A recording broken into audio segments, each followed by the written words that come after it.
பாமகவில் என்ன பிரச்சனைன்னு கேட்குறீங்க. இந்த கட்சியை உருவாக்குறதுக்கு பல்வேறு ஆண்டு காலமாக கஷ்டப்பட்டு உருவாக்குனர் ராமதாஸ். அந்த கட்சியை வழிநடத்துகிற ஒரு பக்குவமும் அந்த தலைமை பண்பும் அவருக்கே உரியது. இன்னைக்கு அவர் கூப்பிட்டா ஆயிரக்கணக்கான மக்களும் லட்சக்கணக்கான மக்களும் இன்னும் லட்சோதி லட்ச மக்களும் அவர் பின்னாடி போயிட்டு இருக்காங்க.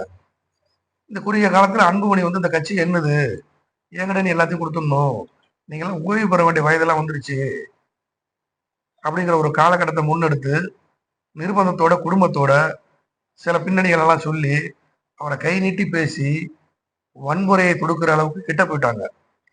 அப்பதான் ராமதாஸ் தன்னோட பழைய காலங்கள் 1984 அவர் எப்ப கட்சி ஆரம்பிச்சு சங்கத்தை ஆரம்பிச்சு அந்த வன்னிய மக்களுக்காக எப்படிலாம் செயல்பட்டாரோ அந்த மக்களுக்காக இன்னும் நான் செயல்பட போகிறேன் ஒரு செய்தியை சொல்லிட்டு என்னோட சொத்துக்களும் இந்த வன்னிய அறக்கட்டளைக்காக நான் சம்பாதிச்ச சொத்துக்களும் இந்த மக்கள் மேல வச்சிருக்க நான் பற்றுகளும் எல்லாத்தையும் இந்த மக்களுக்கே நான் கொடுப்பேன். இந்த மக்களுக்கே நான் கொடுக்க போறேன். என் மேல நீ எப்ப நீ வன்முறைக்கு நீ தொடங்க ஆரம்பிச்சிட்டியோ என் சொத்தும் நான் சம்பாதிச்சதும் என் மக்களும் என் மக்களோட வாழ்ந்துட்டு என் சொத்தெல்லாம் கொடுக்க போறேன்னு சொல்றாரு. அதோட மெயின் புள்ளியா அவரை என்னென்ன தவறான கட்டங்கள் கட்டணுமோ அவரை எப்படி அடுத்த ரீதிக்கு கொண்டுட்டு போய் சத்தம் போடாம என்னென்ன செய்யணுமோங்கிறது உங்களுக்கு புரியும். அது என்னன்னு அதெல்லாம் சேர்த்துக்கு ஏற்பாடு பண்ணிட்டு இருக்கார் அன்புமணி ராமதாஸ்.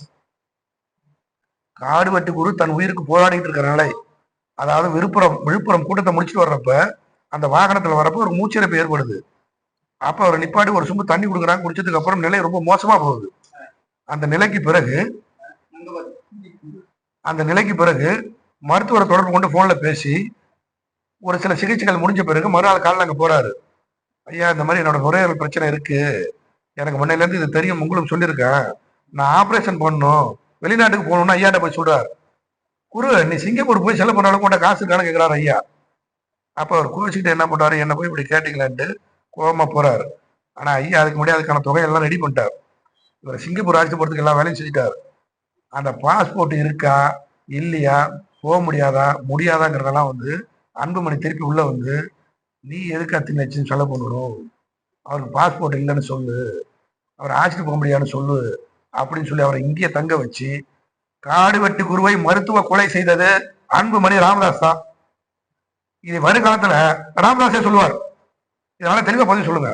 காடு வெட்டி குருவை மருத்துவ கொலை செய்தது அன்புமணி ராமதாஸ் தான். இதை நான் இப்ப சொல்ல, மே 25 செத்து போனார். 2007 வருஷம் ஆகுது. 7 வருஷத்துக்கு முன்னாடியே அவர் சாக போற 15 நாளைக்கு முன்னாடி சொன்னார். அவர் செத்து போயிட்டார். செத்து 10 நாளாவது சும்மா ஆஸ்பத்திரியில் வச்சுட்டு பூச்சாண்டி காட்டினாங்க.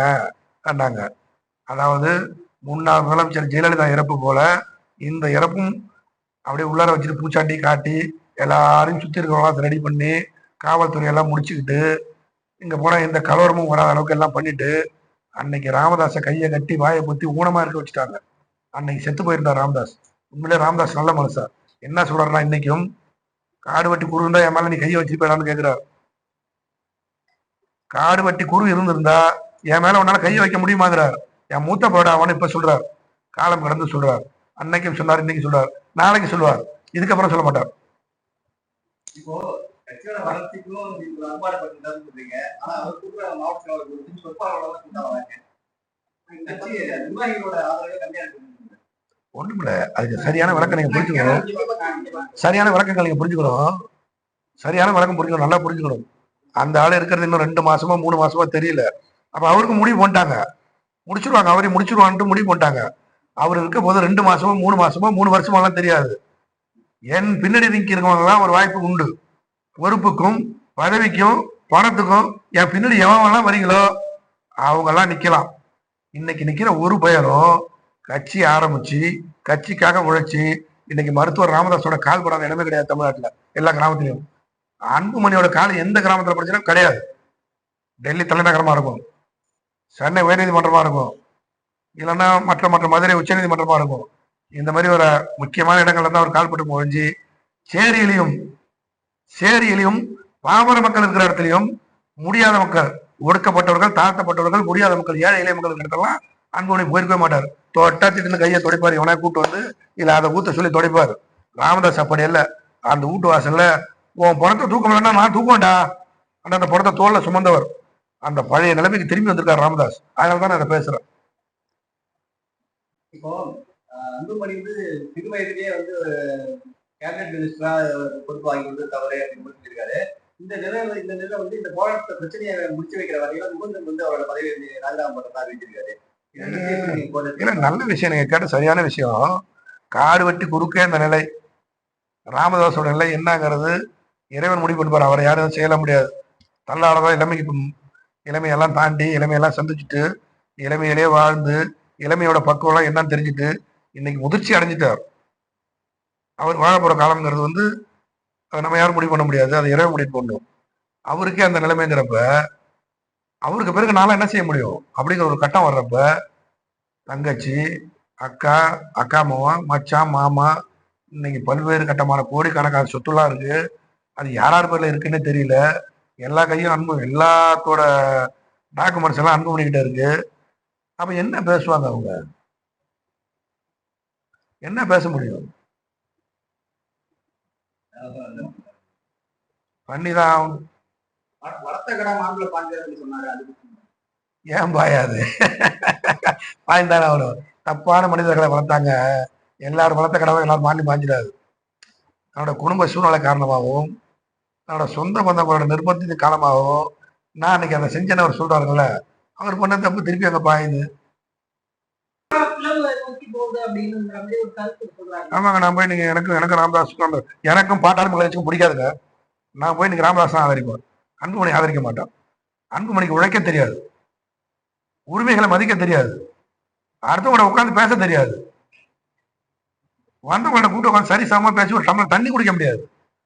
அதுக்கெல்லாம் உனக்கு தகுதி இல்லாதவன் நீ ஐநா சபையில பேசலாம், 108 உண்டாக்கிருக்கன்னு சொல்லலாம், இன்னும் மற்ற கருத்துல நீ நிறைய சொல்லிட்டே இருக்கலாம். என்ன செய்ய முடியும்? நீ எதுவுமே செய்ய முடியாது. ராமதாஸுங்கிற ஒற்றை வார்த்தை இல்லைன்னு சொன்னா அன்புமணிங்கிற அத்தியாயமே இன்னொரு அரை மணி நேரம் இல்ல, 6 நாள் இல்ல, 60 நாள் இல்ல. அவர் வாயை தொண்டுட்டாருன்னா அதுல இருந்து ஸ்டார்டிங் ஆயிடும். கடைசி கட்டமா 60 நாள் எல்லாம் முடிஞ்சிடும். இப்போ எம்பி எலெக்ஷன் அப்போ நான் வந்து அதிமுக கூட்டணி ராமதாஸ் சொன்னாரு சொல்லியிருக்காரு. ஆனா அன்புமணி வந்து பிஜேபி கூட்டணி அன்புமணியும் சௌமியாவும் காலில் இல்ல, அது மறுக்க முடியாத விஷயம், அது உண்மையான விஷயம். அது யாரும் மறுக்கலாம் முடியாது. அவங்க குடும்பத்துல அப்பப்ப பெரிய விஷயம் நடக்கும். காடு வெட்டியார் போச்சுட்டு வெளில வந்துடுவார்.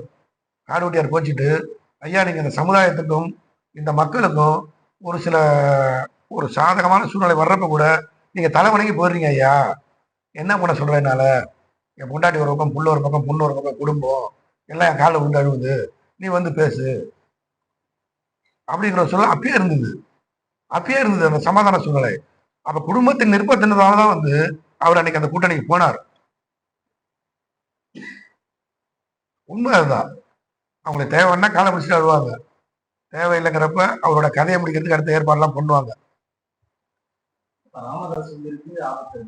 அதை நல்லா தெளிவா சொல்றேன் கேளுங்க. அதை மட்டும் நல்லா போடுங்க வேகமா. வெகு விரைவில் ராமதாஸ் உயிருக்கு ஆபத்து இருக்கு.